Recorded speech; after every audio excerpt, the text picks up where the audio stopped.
लेखा शास्त्र के अंतर्गत आज हम साझेदारी फर्मों का लेखांकन अध्ययन कर रहे हैं। साझेदारी दो या दो से अधिक व्यक्तियों के द्वारा किसी समझौते के अनुसार चलाए जाने वाले व्यापार को कहते हैं।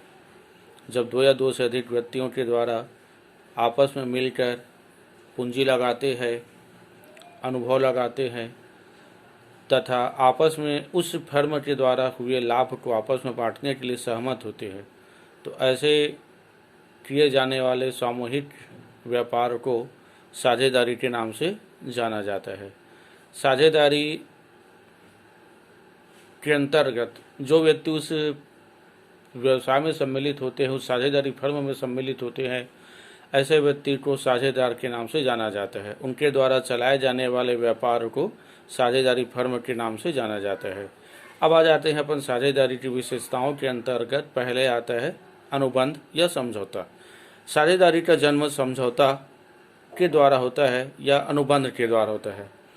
अनुबंध लिखित भी हो सकता है, मौखिक भी हो सकता है, लेकिन ज़्यादातर समझौते को लिखित होना अच्छा माना जाता है।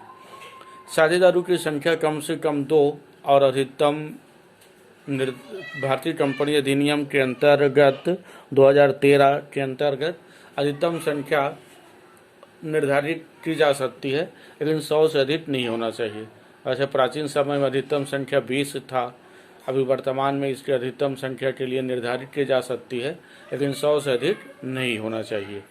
दूसरी ओर अपन कह सकते हैं कि बैंकिंग कंपनी अधिनियम के अंतर्गत जब साझेदारी किसी बैंकिंग से संबंधित व्यवसाय कर रही हो, तो ऐसी स्थिति में कम से कम 2 और अधिकतम संख्या 10 हो सकता है। व्यवसाय किसी वैधानिक व्यवसाय को ही अपन साझेदारी फर्म के नाम से जाना जा सकता है। वैसा नहीं है कि वैधानिक साझेदारी फर्मों का व्यापार अवैधानिक हो। अवैधानिक कोई भी हो सकता है, लेकिन उसे साझेदारी के नाम से नहीं जाना जा सकता। लाभ का विभाजन। फर्मों के द्वारा हुए लाभ को आपस में बांटने के लिए सहमत होते हैं।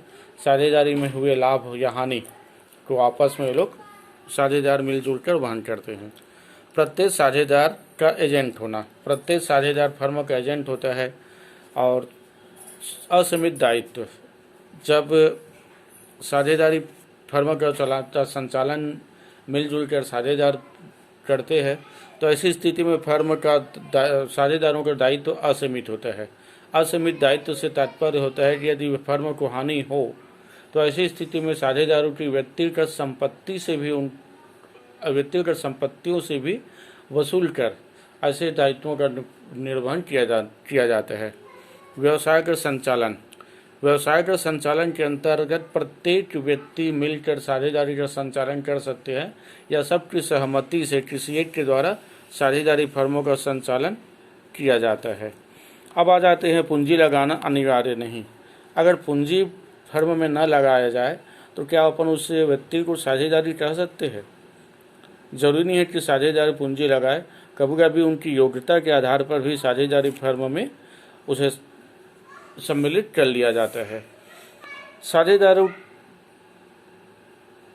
के द्वारा चलाए जाने वाले व्यापार को साझेदारी के नाम से जाना जाता है। फर्म का नाम। जब कोई सामूहिक रूप से जब किसी व्यापार को चलाते हैं, ऐसी स्थिति में फर्म का नाम अनिवार्य होता है।